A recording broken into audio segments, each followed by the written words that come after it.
இன்றைக்கி வந்து ஜனநாயகன் படம் வந்து ரிலீஸ் ஆகல. ஸோ அது சென்சார் போர்டோட ஒரு இஷ்யூவில் வந்து அது இருக்குது.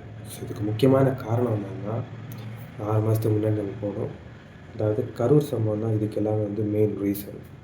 ஸோ இந்த கரூர் சம்பவத்துக்கு அப்புறம் விஜய் வந்து ரொம்ப சப்போர்ட் பண்ணது பிஜேபியும் ஏடிஎம்கேயும் தான். ஸோ கோட்லையாக இருக்கட்டும், மற்ற இடங்களாக இருக்கட்டும், அண்ணாமலையும் பிஜேபியை வந்து விஜய்க்கு ரொம்பவே சப்போர்ட் பண்ணி பேசினாங்க. ஸோ அதே மாதிரி எடப்பாடி பழனிசாமி அவரை வந்து சப்போர்ட் பண்ணி பேசினார். ஸோ அப்படி இருக்கும்போது விஜய் அதுக்கு அப்புறமா வந்து ஒரு 2 மாதத்துக்கு அப்புறமா வந்து திரும்பவும் பொதுக்கூட்டத்தில் பங்கெடுக்க ஆரம்பித்தார்.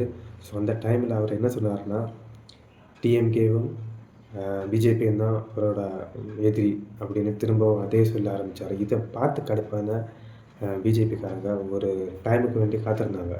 ஸோ அந்த டைம் தான் இந்த ஜனநாயகன் படத்தோட ரிலீஸிங் டைம். அந்த ஜனநாயகன் வந்து சென்சார் போர்டோட கையில் இருக்குது. ஸோ அது வந்து பிஜேபியோட கையில் இருக்குன்னே வச்சுக்கோங்க. அதே மாதிரி இவரோட பொலிட்டிக்கல் கரியர் அதுவுமே பிஜேபியோட கையில் தான் இருக்குது, சிபிஐயோட கையில் இருக்குது. ஸோ இந்த ரெண்டுலேயுமே ஒரு பிரேக் வேணும்னா விஜய் வந்து என்டிஏ கூட்டணியில் இருக்கணும்.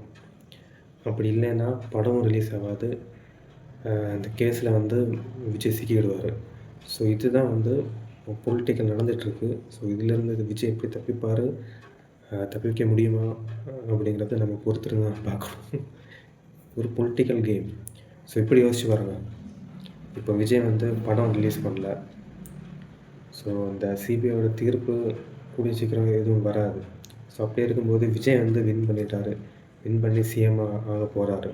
அந்த டைமில் வந்து இந்த சிபிஐயோட என்கொயரி முடிஞ்சு தீர்ப்பு வருது.